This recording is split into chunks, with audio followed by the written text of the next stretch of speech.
Böyle kalkıp 70 kilo adamdan da dayak yemem. İsterse dünya şampiyonu olsun.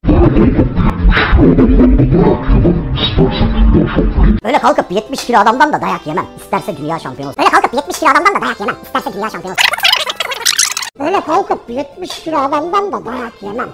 İsterse dünya şampiyonu olsun. Böyle kalkıp 70 kilo adamdan da dayak yemem. İsterse dünya şampiyonu olsun. Böyle kalkıp 70 kilo adamdan da dayak yemem. İsterse dünya şampiyonu olsun. Böyle kalkıp 70 kilo adamdan da dayak yemem. İsterse dünya şampiyonu. Böyle kalkıp 70 kilo adamdan da dayak yemem. İsterse dünya şampiyonu.